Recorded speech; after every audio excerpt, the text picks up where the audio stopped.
Délibération numéro 11. Madame Billet de nouveau.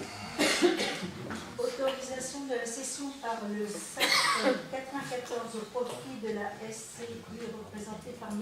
Elmi Guider. Considérant que M. Guider souhaite étendre son activité exercée jusqu'à présent sur un terrain 6-16 avenue du Maréchal de la Colbacini à Vitrolles et qu'il entend acquérir au fur et à mesure l'ensemble des terrains du périmètre dit des plans dans le but de maintenir son activité à Vitrolles. Article 2 autorise le SAC 94 à céder directement à la SCI représentée par M. Émile Guider ses parcelles. Bien, merci. Il y a des questions sur ce sujet-là? Monsieur Labadie, vous avez la parole. Vous avez lors des vœux récemment indiqué qu'à Vitrolles, c'est une ville calme, dans laquelle il fait bien vivre. Et là, vous allez vendre à une société qui fait du transport et du stockage d'échafaudage un terrain par le bien de la SAF, qui va augmenter sensiblement le nombre de transports de 19 tonnes sur la rue du Bois-Prieux, la rue des Toiles. Puisqu'ils ont des 19 tonnes. Alors là, je ne comprends pas. On est en train, lors des réunions de quartier auxquelles vous avez assisté, les copropriétaires du quartier de la justice vous ont dit que la rue du Bois-Prieux, depuis la rue d'Agorneau jusqu'à l'étoile, était en mauvaise posture. Je sais bien que c'est Théon qui va financer, mais vous imaginez qu'on va augmenter le nombre de transports de lourds en laissant cette société se développer, qui n'est pas cohérent avec, qui est cohérent avec le PLU, d'accord, mais qui n'est pas cohérent sur le développement des ateliers de Beaumont et la suite.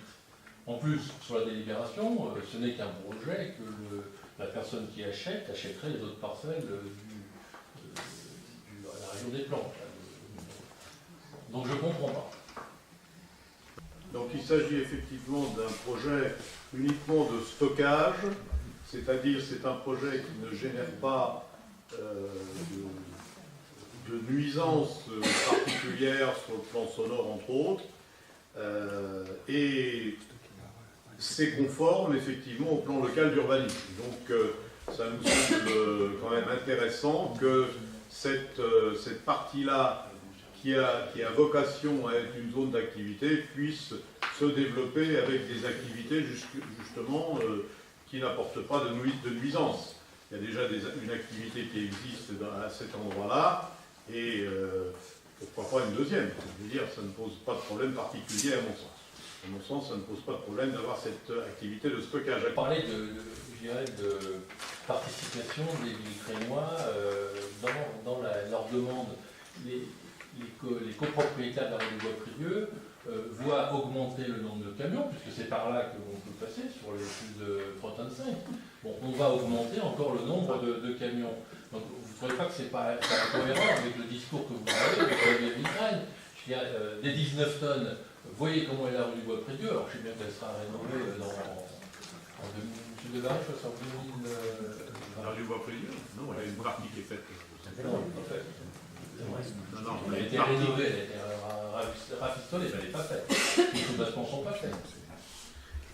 Donc remettre des camions, c'est engendrer une nuisance. On a déjà la nuisance, je dirais, des camions de paille. Bon, les gens se sont exprimés aussi là-dessus. Donc on n'a rien contre les camions de paille, il faut que les gens vivent. Mais au moins qu'on applique la réglementation. Et monsieur le maire, je vous engage à envoyer un courrier aux transporteurs des camions de paille, parce que qu'est-ce qui se passe? On doit bâcher les camions de paille normalement. Sauf que comme il y a du vent de temps en temps, la paille, elle va sur la rue du Bois-Prieux, et qu'est-ce qu'elle fait? Elle bouche les bouches d'égout. Mais oui, mais c'est tout ça qu'il faut voir aussi. Donc si vous ne le voyez pas, moi je vous l'indique. C'est important. Heureusement que vous êtes là, j'en suis conscient. Mais non, mais attendez, vous n'avez rien fait. C'est fondamental. Moi je l'ai dit plusieurs fois en commission d'urbanisme à l'époque, et rien n'est fait. Mais les bouches d'égout sont quand même bouchées. Sur ce sujet-là, les services techniques sont allés voir, et visiblement, ce n'était pas les problèmes de paille qui bouchaient les bouches d'égout. Ça dépend. Donc, ne dites pas n'importe quoi, non plus, ça vous changera. Donc, Monsieur Fall, oui, vous avez la parole. Merci, Monsieur le maire. Toujours sur cette question, vous n'êtes pas sans savoir que L'endroit où cette société veut s'installer, c'est un sentier, donc il n'est absolument pas carrossable pour les camions qui sont amenés à apporter les échafaudages. Et en plus, les parcelles qui sont retenues aujourd'hui ne sont pas continues. Donc on ne voit pas tellement l'avantage qu'il va y avoir pour cette entreprise. À lui de voir. Il n'en reste pas moins que c'est un sentier. Il n'en reste pas moins que c'est un sentier actuellement. Je suis d'accord avec vous. Donc à lui de voir comment il voit les choses.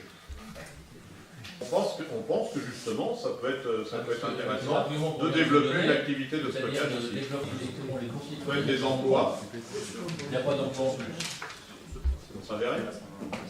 Si c'est du stockage, je ne peux pas. Les échafaudages arrivent à se garder tout seuls. Hein. Vous n'avez pas la parole, monsieur Favre. En effet, Monseigneur. Bon, je crois que vous ne voulez pas vous opposer à ce projet qui est incohérent par rapport à tout ce que vous dites sur le Viry de Vitraine. C'est incohérent, mais bon, on tacle.